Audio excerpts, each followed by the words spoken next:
In the ancient kingdom of the Asuras, two young maidens of great lineage roamed together.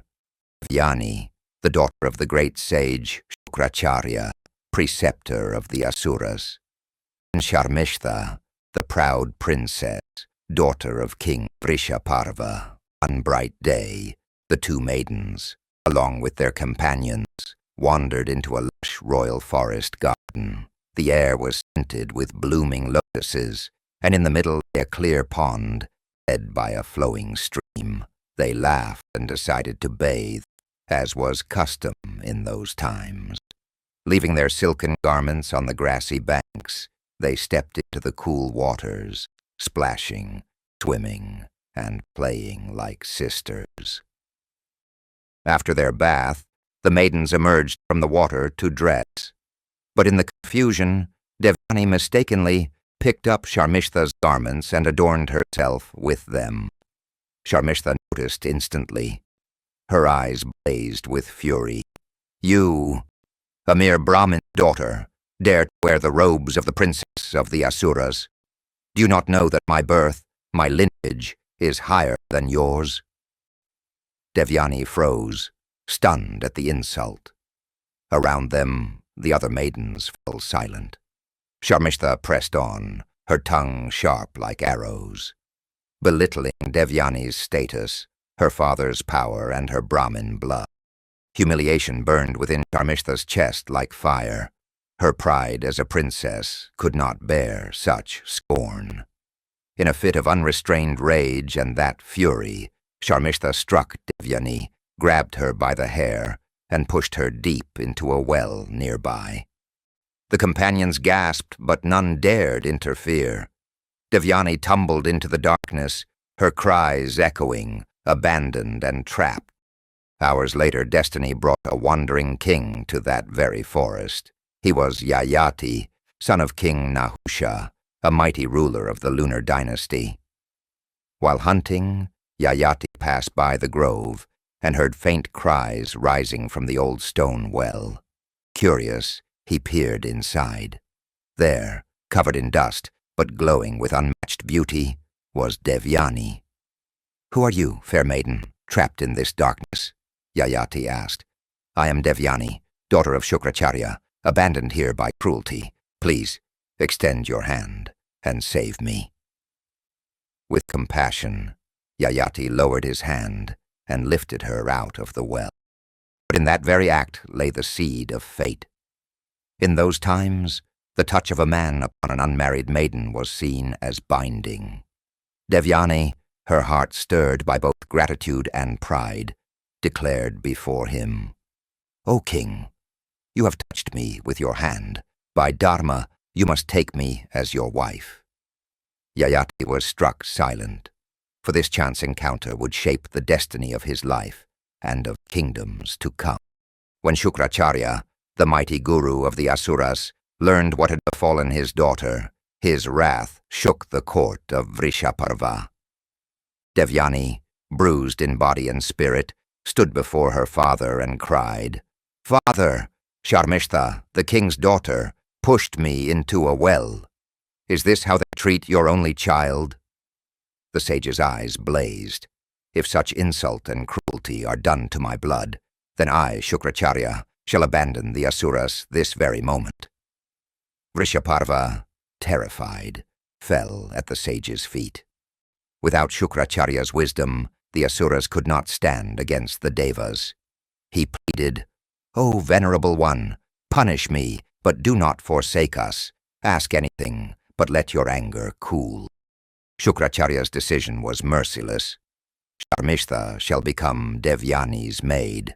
From this day forth, she will serve her as penance for her arrogance." The proud princess Sharmishtha, daughter of a king, ground her teeth in silence. But she had no choice. For the sake of her people, she submitted.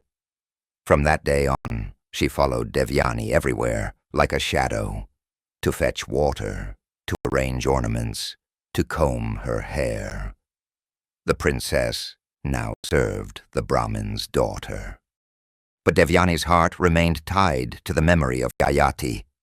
the king who had pulled her from darkness. She pleaded with her father, "Father, Yayati touched me. He has bound himself to me by dharma. Let him be my husband." Shukracharya hesitated. Yayati was a Kshatriya king, while Devyani was a Brahmin maiden. But bound by the customs of the time, he consented. Thus Yayati and Devyani were wed. The great sage blessed them, though with one stern warning to Yayati. "Never consort with Sharmishtha. She is my daughter's maid, not your equal. Time past." Yayati ruled with Devyani as queen. But in his palace, Sharmishtha continued her silent service. Once a proud princess, now a maid. Yet Sharmishtha's beauty was radiant.